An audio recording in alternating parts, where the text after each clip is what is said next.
Welcome to my channel Kosireddy వారి వంటిల్లు. ఇవాళ నేను మళ్ళీ మీ అందరికి సరికొత్త స్పెషల్ రెసిపీని పరిచయం చేయడానికి వచ్చేసానండి. అదేంటి అనుకుంటున్నారా? అదేనండి, అందరూ ఎంతగానో ఇష్టపడి తినే గుంత పొంగనాలు. గుంత పొంగనాలను ఈజీగా అండ్ టేస్టీగా ఎలా తయారు చేసుకోవాలో నా వీడియోలో చూపిస్తాను. నా వీడియోని చివరి వరకు చూసి మీరు కూడా ట్రై చేయండి. మనం జనరల్గా గుంత పొంగనాలను బియ్యం పిండి అండ్ మినప్పిండి నానబెట్టుకొని వాటితో చేసుకుంటాం కదా. కానీ ఇవాళ స్పెషల్ ఏంటి అంటే గుంత పొంగనాలను విత్ వెజిటేబుల్స్తో ఎలా తయారు చేసుకోవాలో చూపిస్తాను నా వీడియోలో. అలాగే మీరు ఈ స్పెషల్ రెసిపీని ట్రై చేశారనుకోండి, నిజంగా చాలా టేస్టీగా ఉంటుంది. అలాగే మనకి రెస్టారెంట్స్లో కానీ టిఫిన్ సెంటర్స్లో బయట దొరికే దానికంటే చాలా టేస్టీగా వచ్చేలాగా నేను మీకు అందరికీ చూపిస్తాను. వీటికి పచ్చడి కూడా అవసరం లేదు. పచ్చడి అనేది ఆప్షనల్. ఈ కలర్లో ఎందుకు వచ్చాయి అబ్బా పొంగనాలంటే? జనరల్గా తెల్లగా ఉంటాయి కదా, ఏంటి ఈ కలర్లో వచ్చాయి అని అందరూ అనుకుంటున్నారు కదా. అదే అండి ఇవాళ మన స్పెషల్ రెసిపీని. అందరూ ఉత్సాహంగా ఉన్నారు కదా. అదేంటి, తయారీ విధానం ఏంటి, ఎలా తయారు చేశారు చూడడానికి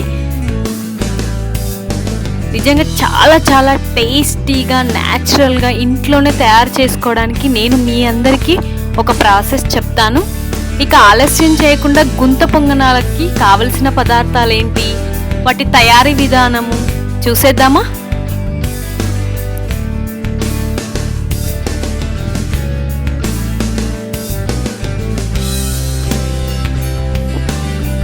ముందుగా మనం ఒక బౌల్లో ఆల్రెడీ పిండిని గ్రైండ్ చేసుకొని తీసుకోవాలి. ఈ పిండి ఎలా గ్రైండ్ చేసుకున్నామంటే, రేషన్ బియ్యం ఉంటాయి కదా, అవి 1 డే మొత్తం నానబెట్టి, అలాగే మినప్పప్పు కూడా నానబెట్టి వాటిని మిక్సీ చేసుకొని నెక్స్ట్ డే మార్నింగ్ కల్లా మనకి ఇలా వస్తుందండి. ఇలా నానబెట్టుకున్న పిండిని గ్రైండ్ చేసుకొని ఇలా ఒక బౌల్లో తీసుకోవాలి. ఇందులో నేను ఓన్లీ బియ్యం అండ్ మినప్పప్పు వేసుకున్నాను. కావాలంటే శనగపప్పు, పుట్నాలు అలా కూడా వేసుకోవచ్చు. బట్ నేనైతే న్యాచురల్గా ఉండాలని ఓన్లీ 2 ఇంగ్రీడియంట్సే వేసుకొని పిండిని చేసుకున్నానండి. అది మీ ఇష్టం, ఆప్షనల్, మిగతా పప్పులు యాడ్ చేసుకోవడము. ఆ తర్వాత కావలసిన పదార్థాలు ఏంటో చూసేద్దామా.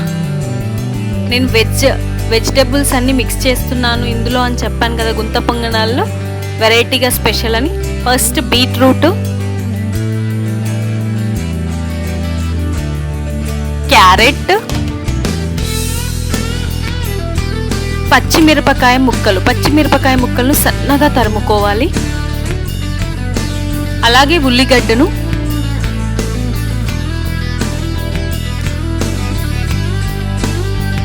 తరిగిన కొత్తిమీర, ఆ తర్వాత అల్లం. ఇవి ఏంటి ఇంత పెద్ద సైజులో తీసుకున్నా అనుకుంటున్నా, నెక్స్ట్ చెప్తాను వీటితో నేను ఏం చేస్తాను, ఎలా మిక్స్ చేస్తానని. కరివేపాకు రెబ్బలు, అలాగే రుచికి తగినంత ధనియాల పొడి. ఇందులో ఓన్లీ న్యాచురల్ ధనియా పౌడర్ వేసుకుంటున్నాము. కారం పొడి, ఉప్పు, జీలకర్ర, ఆవాలు వేసుకోవద్దు, ఓన్లీ జీలకర్రనే వేసుకోవాలి, పసుపు. వీటన్నింటినీ ఇప్పుడు ఎలా యాడ్ చేసుకుంటున్నాను, ఈ పిండితో ఎలా మిక్స్ చేసుకుంటున్నాను నేను మీకు చూపిస్తాను చూడండి.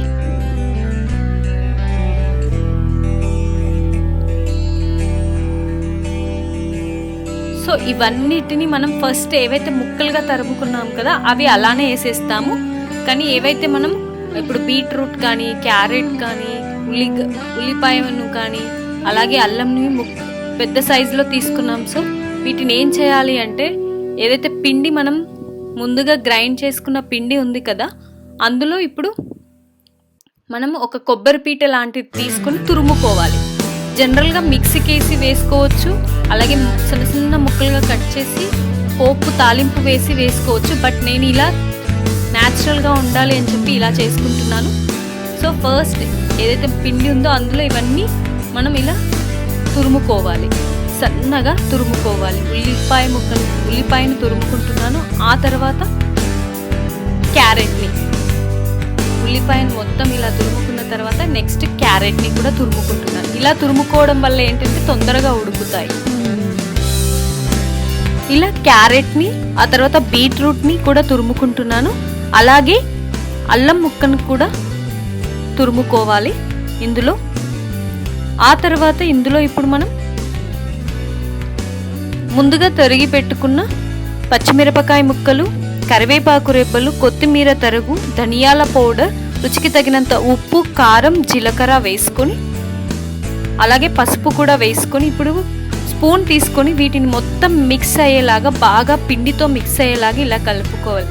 సో బీట్రూట్ కూడా వేసుకున్నాం కాబట్టి అలాగే చివరిగా సోడా వేసుకొని మొత్తం మిక్స్ అయ్యేలాగా బాగా మిక్స్ చేసుకొని కలుపుకొని పక్కన పెట్టుకొని ఆ తర్వాత స్టవ్ వెలిగించి, ఇది పొంకనాల పెంకు అంటారు కదా, సో ఇలా గుంత పొంకనాలు అంటే ఈ పెన్నంతోనే మనం గుంత పొంకనాలు పోసుకుంటాము. సో పెన్నం పెట్టుకొని స్టవ్ వెలిగించి పెన్నం బాగా వేడి చేసుకోవాలి. స్టవ్ని హై ఫ్లేమ్లో పెట్టి ఫస్ట్ మనం పెన్నంని బాగా హీట్ చేసుకుంటేనే మనకి తొందరగా ఉడుకుతాయి, అదేవిధంగా టేస్ట్ కూడా ఉంటాయి. పెన్నం హీట్ అవ్వక ముందుకే వేస్తే మనకి టేస్ట్ ఉండదు. పెన్నం బాగా హీట్ అయ్యాక ఇందులో ఇలా కొద్దిగా నూనె వేసుకోవాలి.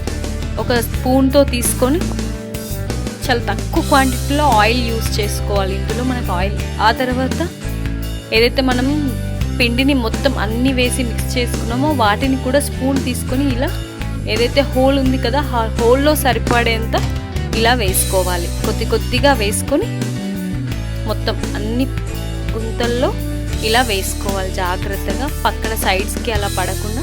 ఆ తర్వాత మూత పెట్టుకొని ఇప్పుడు హై ఫ్లేమ్లో పెట్టాలి స్టవ్ని. మూత పెట్టుకొని ఒక 5 నిమిషాలు ఉడకబెట్టుకొని మళ్ళీ తిప్పి వేసుకోవాలి. నెక్స్ట్ సైడ్ కూడా ఉడికించుకోవాలి. ఇలా మొత్తం అన్నిటిని తిప్పి వేసుకొని ఇప్పుడు స్టవ్ని సిమ్లో పెట్టేసి మూత పెట్టి మరలా ఒక 5 నిమిషాలు ఉడికించుకోవాలి. 5 నిమిషాల తర్వాత మూత తీసి ఇప్పుడు వీటిని ఒక ప్లేట్లోకి తీసుకోవాలి. ఆల్మోస్ట్ మొత్తం ఉడికిపోయాయి కదా. సో ఇవి ఎప్పుడైతే తిప్పి వేసుకున్నప్పుడు స్టవ్ని సిమ్లో పెట్టే ఉడకపెట్టుకోవాలి. ఫస్ట్ పొయ్యగానే ఇందులో హై ఫ్లేమ్లో పెట్టాలి. అలా అయితే మనకి జాగ్రత్తగా ఉడుకుతాయి, లేకపోతే మాడిపోయే ఛాన్సెస్ ఉంటాయి. సో అలాగే ఇంకొకసారి కూడా చూపిస్తున్నాను. ఇలా మనకు కావలసిన క్వాంటిటీలో మనం పిండిని వేసుకొని జాగ్రత్తగా ఉడకబెట్టుకొని సో తిప్పి వేసుకోవాలి. వీటిని గుంత పొంకనాలను తిప్పి వేసుకోవాలి. కొంచెం హై ఫ్లేమ్ అయినా మనకి మాడిపోయే ఛాన్సెస్ ఉంటాయి. సో వీటన్నిటిని ఇలా చేసి మరలా మూత పెట్టి మొత్తం అన్నిటినీ ప్లేట్లోకి తీసుకొని స్టవ్ ఆఫ్ చేసుకోవాలి. అంతే, ఎంతో రుచికరమైన గుంత పొంగనాలు రెడీ అయిపోయాయి. చూసారు కదా ఫ్రెండ్స్, గుంత పొంగనాలని ఈజీగా అండ్ టేస్టీగా ఇంట్లోనే న్యాచురల్గా ఎలా తయారు చేసుకోవాలో, అది కూడా ఆల్ మిక్స్డ్ వెజిటేబుల్స్తో. మన క్యారెట్, ఇప్పుడు నేను వీటిని కొంచెం పల్లి పచ్చడితో కాంబినేషన్తో తింటే రుచి అద్దిరిపోతుందండి. ఒక్కసారి ట్రై చేయండి, మళ్ళీ తినాలనుకుంటారు. ఇది బ్రేక్ఫాస్ట్ కానీ డిన్నర్కి కానీ ఈవినింగ్ టైం స్నాక్స్ టైప్లో కూడా చేసుకొని తినొచ్చు.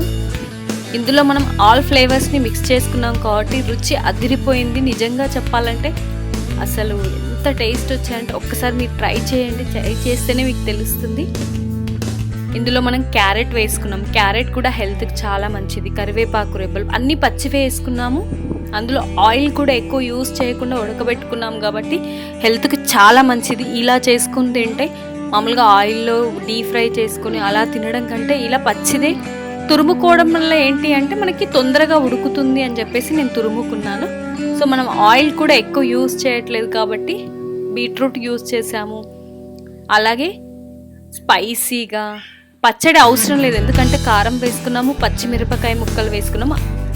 అలాగే నా వీడియో కనుక మీకు నచ్చినట్టయితే లైక్ అండ్ షేర్ చేసి సబ్స్క్రైబ్ చేసుకుని పక్కనే ఉన్న గంట సింబల్ని కూడా కొట్టేసేయండి. Stay home, stay safe. Thank you.